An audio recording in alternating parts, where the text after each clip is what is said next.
We have one last speaker before lunch, and I'm excited to introduce Mark Basta.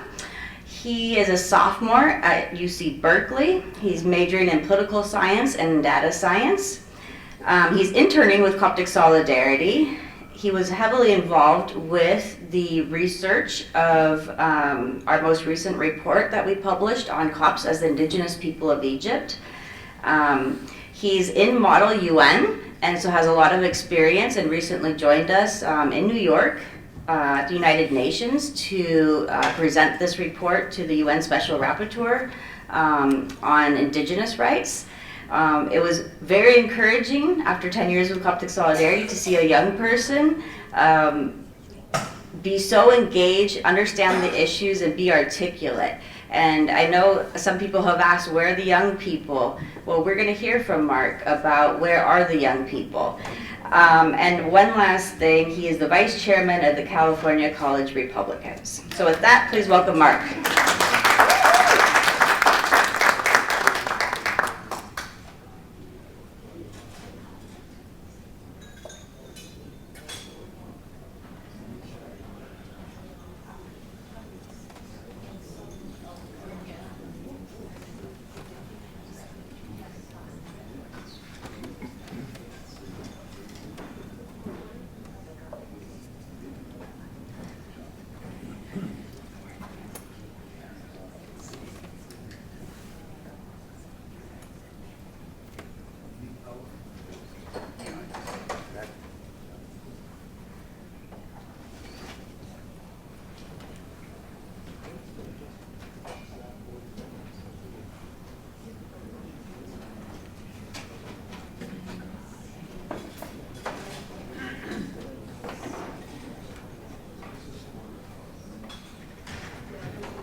Sorry for taking a little bit too long, but my computer was having troubles. But yeah, well, thank you. So yeah, I'm gonna talk a little bit on a more lighter note than the last few presentations. I'm just gonna talk a little bit about youth engagement in grassroots movements, and specifically how we can apply that to Coptic Solidarity. So a little bit about me. I think, Lizzie gave a very thorough, too big of an introduction, not that big yet, but yeah, I go to UC Berkeley. I was born and raised in Egypt. I moved here in 2017, so only 6 years ago.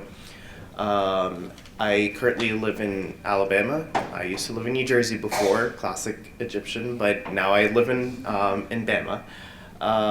But yeah, so when I talked to Lindsay before, when I first started the internship, she told me that I brought a unique, I have a unique background, which I didn't really think was that unique until she told me that, of me coming here at a younger age, but not too young that I still connect with stories, not too old that I don't have that language barrier. I can connect with people from here in the U.S. naturally. But yeah, so that's a little bit about me and how I got here. So I would like to, all right, there you go. I'd like to just, cut the presentation into 3 parts of who we are, how we define a movement, a social movement, and how that matters for youth. What we offer, and that will come a little bit into like business related culture, how we think from the youth side, and then what changes we can implement. And for our sake, I'm going to use a specific case study to be able to pull up some examples from. I'm going to use the Armenian National Committee of America. If anyone's familiar with them, they're very similar in the mission to Coptic Solidarity, but except it's working for the Armenian people.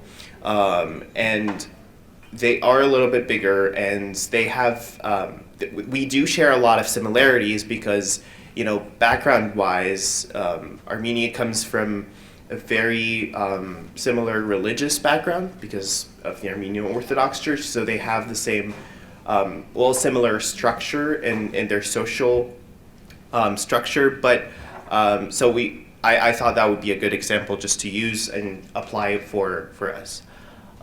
So who we are.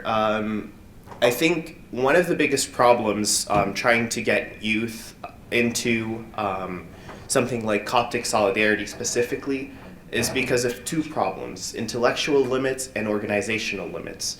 The intellectual limits come from lack of information.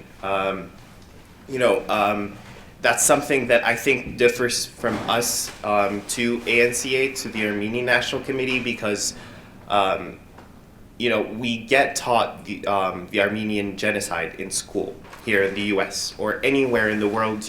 You have a background of what the Armenian genocide is. You have a little bit of a background of, different minorities, even if it's just a snapshot, but the snapshot still stays with you. There's nothing like that for the Coptic people. I've never been taught about Coptic people in high school or in college. Even though I've taken some Middle East courses in school, nothing about Copts. So there is a lack of information, or a lack of giving information to the younger generation, so they genuinely don't know about it. And then you also have the intentional cover-up. It comes to a point where who are the Copts? Are they an ethnic minority? Are they a religious minority? Are they currently persecuted? Do they just have a history of persecution? Is the persecution just economic problems that everyone faces, or is it targeted towards Copts? And the problem is those questions are answered in many different ways, where you don't have a clear answer anymore, because what the church says is different from what the Egyptian government says, is different from what NGOs and human rights movements say. So from a youth perspective, if you don't have a clear message of what is exactly happening, of what exactly are the Copts, then you kind of have that problem of, well, I don't know what am I going to defend? The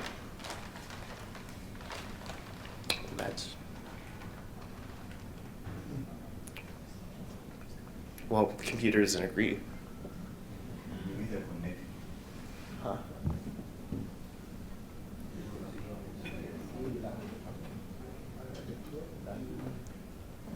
All right.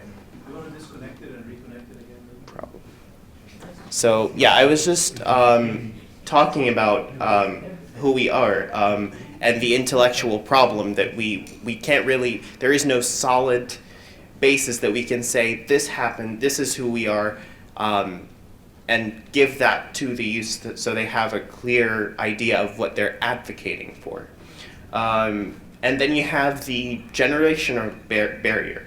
A lot of the people that, that's what I really learned recently, is a lot of people from my age are not first generation. A lot of them are second and third generation.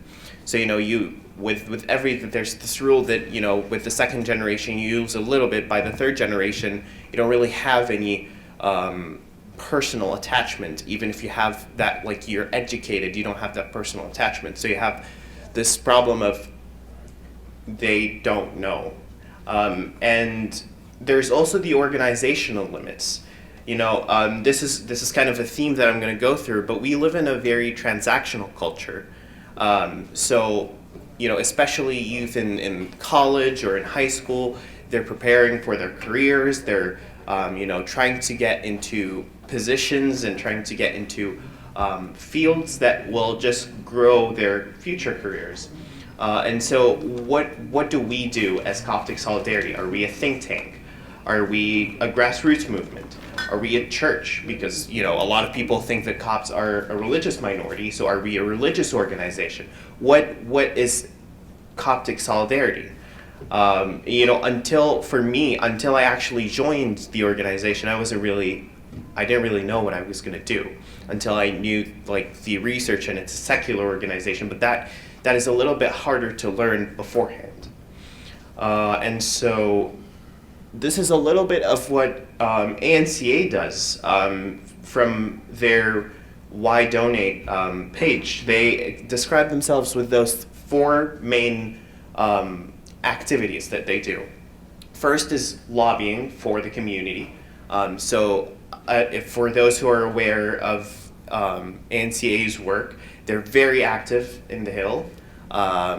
They're around every week they have some sort of a staffer going to meeting with a congressman, a senator, someone in the State Department, someone with the government in general. They also connect with think tanks. So that makes it a little bit easier for because when you connect with think tanks, they publish more about you. They publish more about Armenians. So the issue is a little bit more known. And because of their lobbying efforts, now there is an Armenia caucus, and it's a very large caucus within Congress. The second thing is media. So if you go on their Instagram page, their Facebook page, have a very big Instagram page that appeals to the younger generation as well. And they are very active making sure that they share information about their visits to the Capitol, sharing information about their internships, pictures of their interns, pictures with congressmen, with famous people, stuff like that. Not just attracts youth, it also attracts donors, which helps the mission, which you can't really get around. You always need the donors. And then they have community engagement and connection, which I will touch on a little later, but they connect with smaller Armenian communities in different towns. So they have Eastern and Western regional directors that connect with people within a certain city. If you're probably aware of that, but we have something similar like that in Bayonne or in Jersey City, in New Jersey. We have those small Egyptian communities. We're kind of clustered in certain parts of the country. And so that's exactly what they also do, connect with those little clusters of people. And then youth engagement is also one big thing that they mentioned, as they offer multiple internships, whether it be an internship to help them with the lobbying and the research, or an internship for a job placement. With all of the connections that ANCA has, they kind of take advantage of all those connections and help some of the younger people get connected with, a congressman from the Armenia caucus, so they can get, an internship there for the summers, stuff like that. And basically, you're making sure that you're actively using the connections that you have within the organization, and you're also increasing participation on the Hill by people that are passionate about your topics. So when you approach a congressman, for example, wanting them to support a certain resolution, you can approach the staffer that you connected to that congressman. So you have that connection. So you're not just giving to the community, you're also expanding your network by putting your own people in those positions. So the second part is, what do we offer? So I talked a little bit about that. We live in a transactional culture. So no matter how noble the work that we do here, no matter how important the message we're trying to give here, at the end of the day, because youth have to prioritize their careers and have to prioritize what will benefit them the most, they look for the opportunities where they know that they can get more. So something in return.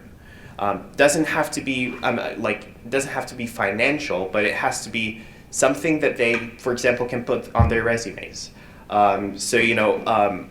It's also not clear how we can engage the youth. Do we offer cultural and historical research opportunities, or lobbying experience, or advocacy work?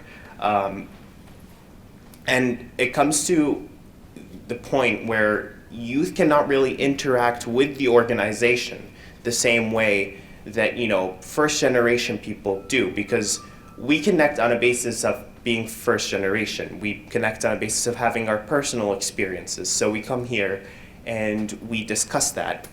But that's unfortunately not enough for many of the younger generation. They want more. They want to discuss, they want to have all that research, but they also want to take back.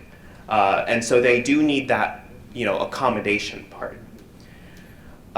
So this, if you don't know, this is a picture from the free speech movement from Berkeley. It was a big movement in the 60s, and it was mostly led by college students. And the biggest three things that I've noticed in that movement, given that every professor has to mention it at least once in their lecture in Berkeley, so I kind of memorized the entire thing. There are three main things that come to, the success of such movements, of social movements. First, legitimacy. So the legitimacy comes from, the students that worked on it kind of spread the word that at some point it was a famous case on campus. So people that were not as interested started joining as well. And in our time, we do have more mediums to establish the legitimacy. They had so much more limited times. We have social media. They didn't have social media to share the word and grow their audience. So legitimacy comes from having an organization with a lot of research basis that has a lot of interaction with so many parts of the government. It has, a LinkedIn that they can put on their resume, something. It comes to as simple as that sort of stuff. Stuff that you can just simply say, I work there, and people would be wowed, because that actually matters to some people. And, as secondary of a point as it is, sometimes it becomes something that is very important. Second is an established case, and that kind of relates to my first point of, consolidating the facts. One of the best things that Coptic Solidarity could do for itself is increasing its effort in doing original research, publishing original research that gives firm answers. Something like the report on why Copts qualify as the indigenous people is something that is solid and that's original for Coptic Solidarity. Not a lot of people talked about why Copts are indigenous people. And so you get that and you use it on social media, that you become that beacon of information. So people will start coming back to you to learn more about the Copts instead of going to other institutions that don't really give the right information. And then networking. At the end of the day, why people join internships on the Capitol or big organizations or big companies, it's not really because, sometimes it is because they are passionate. Other times it's because to connect with more people that can give them more internships, possibly a job in the future. So, when making that legitimacy and getting that established case, establishing yourself as that moving power, you make connections and you should give it to the youth. When you do that, that's an environment where they can grow. So that's an environment that would attract them. The examples I used here was also from ANCA. Their summer internship that is going great now is sending youth, sending their younger people along with some of their staffers to the Capitol doing lobby days. And they teach them the basic skills of lobbying. So it's not very specific to the Armenian case. But along that, you have, the power of the youth being able to commit more time, not having to be paid as much because they didn't graduate yet. It comes with a lot of good things that you can use, but in return, they learn, lobbying. They get connected to congressmen, stuff like that. And then their Capital Gateway job placement program, again, it kind of gives them the opportunity to connect their own people into the government. So they have active participation, not just as lobbyists, but as lawmakers. So what can we change? This is less of a timeline. This is more of a few points that I can't really say that these are all my points. They're collected from different information from Rosemary Barnett, Shepard Delton et al. So it's kind of compiled about what social movements should do to involve youth and what are the results of that. So pick your message, a clear, pitchable message. When you go to, I don't know, I'm trying to pick something. When you pick the Armenian case, you immediately think of the Armenian genocide, of the persecution that happened to the Armenian people. Another case that's emerging right now, although I am not going to express whether I agree with it or not, is the case of Palestine. If you see, it's a growing case in the United States, and the clear message of it is, the apartheid regime. So using a specific word that defines the situation is also very important. When people started using the word apartheid in that particular case, that's when people that are not in the region started getting, okay, I know what apartheid means. When you talk about specific stuff that relates specifically to Palestine, or specifically to the Copts, or specifically to the Armenians, you're only appealing to Copts, Armenians, Palestinians, Israelis. When you talk about the world's language, something like apartheid, that's something Americans know. So when you use such a word, they will become interested. Which is, I'm not saying that that's a very positive thing, but that is just the result of the type of education that we grow up with. Involve the youth seriously. We like sometimes, I've served in a church before. I'm actually Protestant, I'm not Orthodox, but I've served in a church before, and my name was a part of the central committee of the youth ministry. And what I did is basically go in, give my suggestions so that they are disregarded. That was the entire reason why I was there. So in front of the general members of the church, I was a part of the central committee of the church. I was, we're engaging the youth, we're having the youth. But the fact is, I didn't really do anything. And so engaging the youth, not just as by name, engaging them in decision making, which can be very hard because they're not as smart, they're not as qualified. But sometimes having that, just taking the dynamic part of the suggestions made by some of the younger people is usually helpful.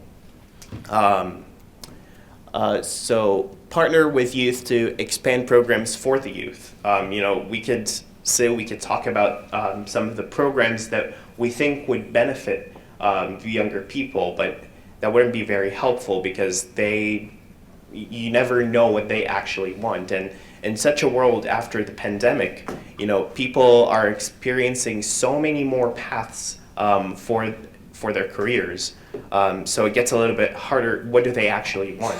So the best way to know what they want and how that changes is to actually involving them in creating the programs for themselves. And then provide an environment where youth can gain from, so that relates back to the networking, the legitimacy, the establishing the case.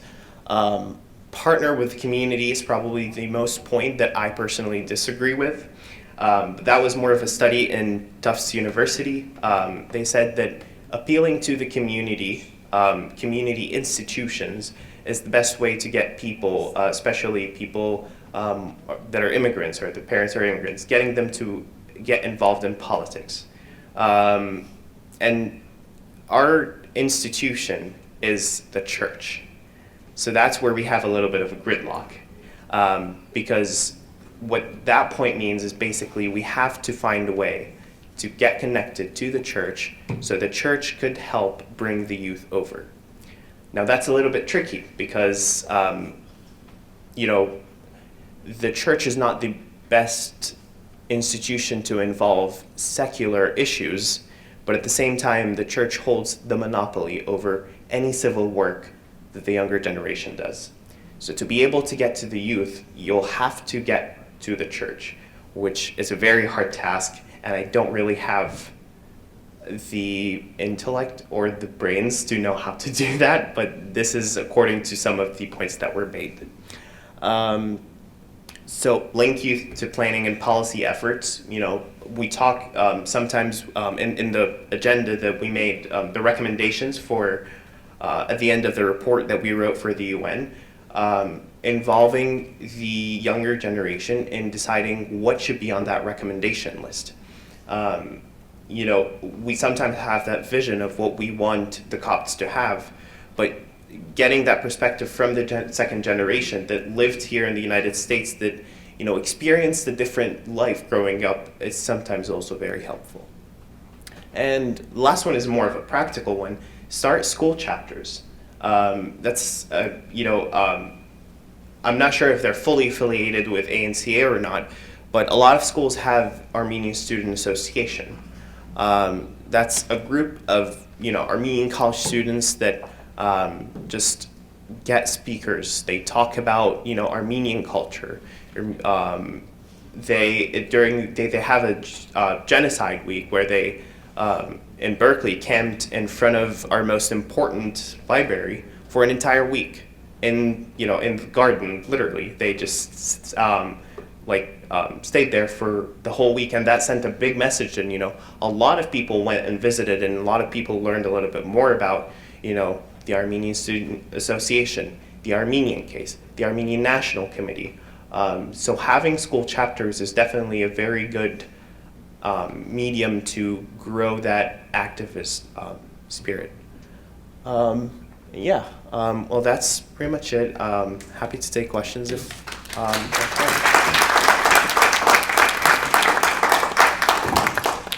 all right. Yes. Through your personal experience, how we can encourage our kids, which they are in high school or younger or older, to take a role in participation or to participate in it? Okay.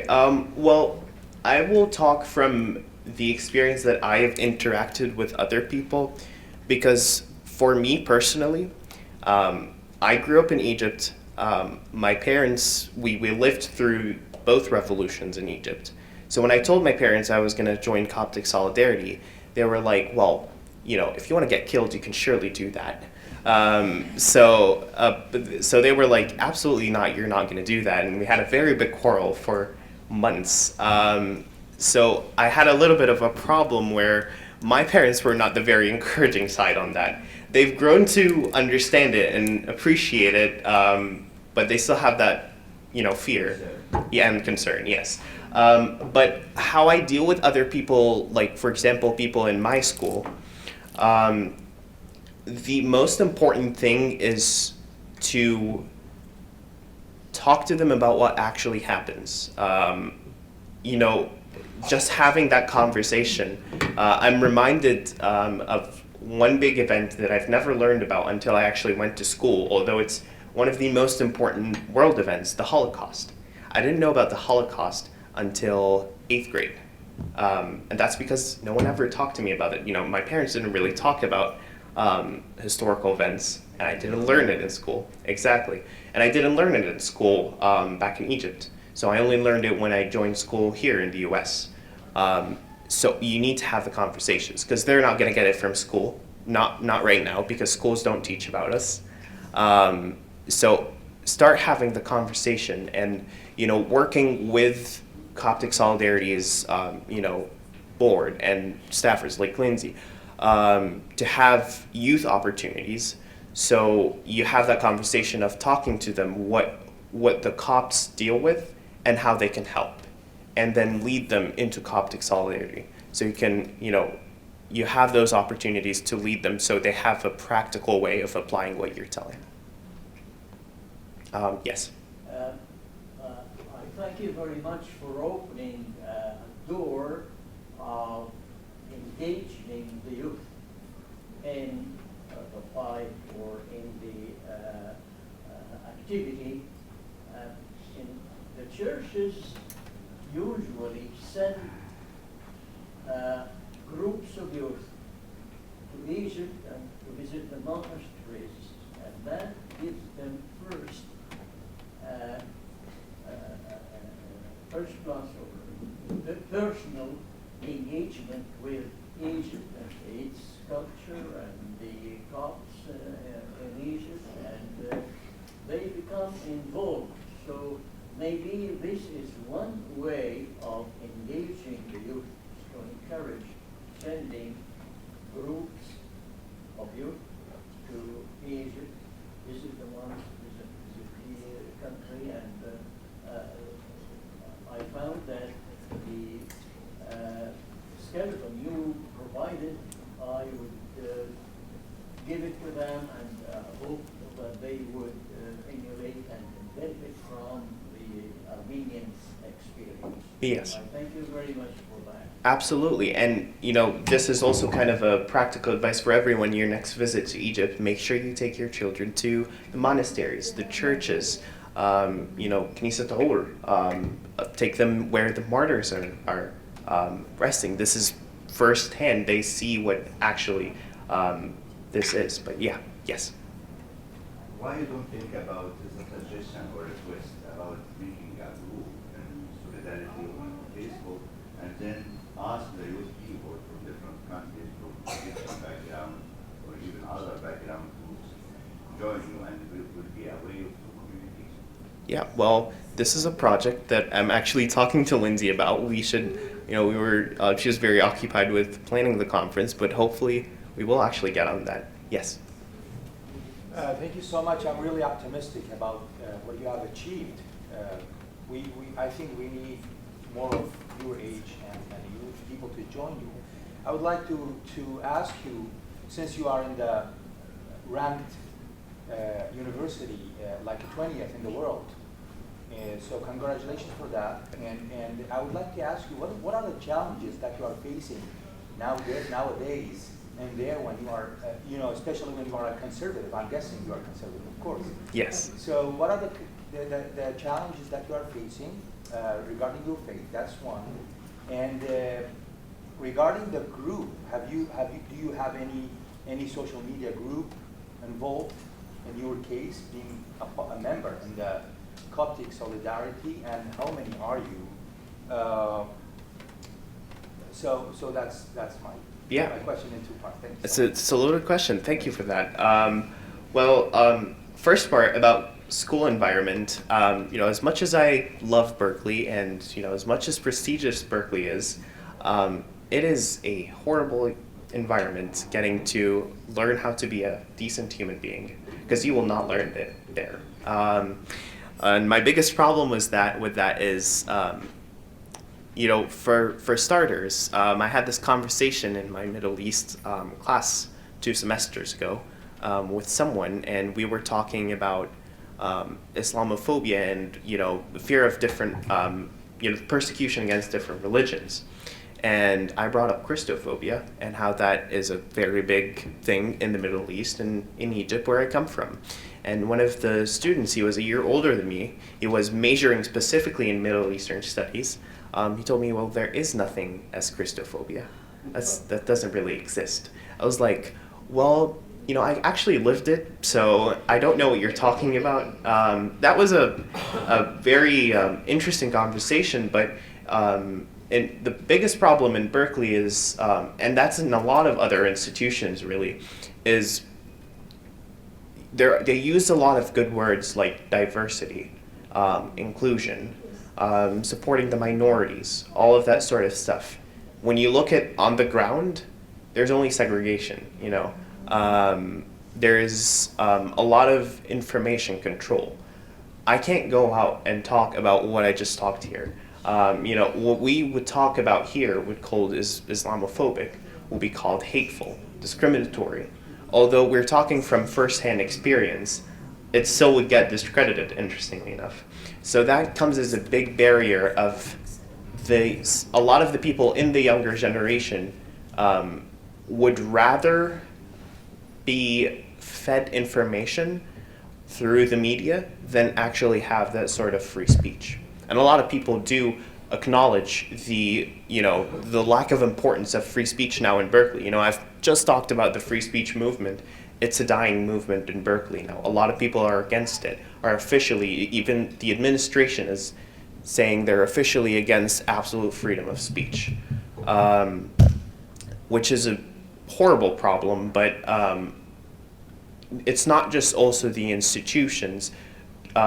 There is a chapter in Berkeley called Cal Copts, but they're specifically made for the church. Now, the biggest problem I personally have with this is it is called Cal Copts, and in my high school we had the BHS Coptic Club, and they were still specifically about church. Now, I'm Protestant. I have grown as a Protestant.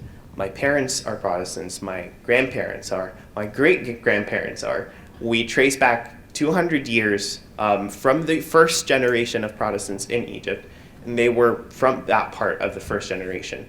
So, it's not like we converted here in the United States. It's a part of our culture, too, from back in Egypt. So I am unofficially not welcome in those areas, basically. Especially that, what I just talked about, the monopoly of the church over all aspects of civil life of the younger generation, that also includes dealing with other people. So I remember the church I went to in New Jersey in, I think it was Easter, and one of the priests started talking about how horrible Protestants are and how we should try to avoid them and protect our younger generation from those wolves that will eat our children. It's like, I'm not a wolf.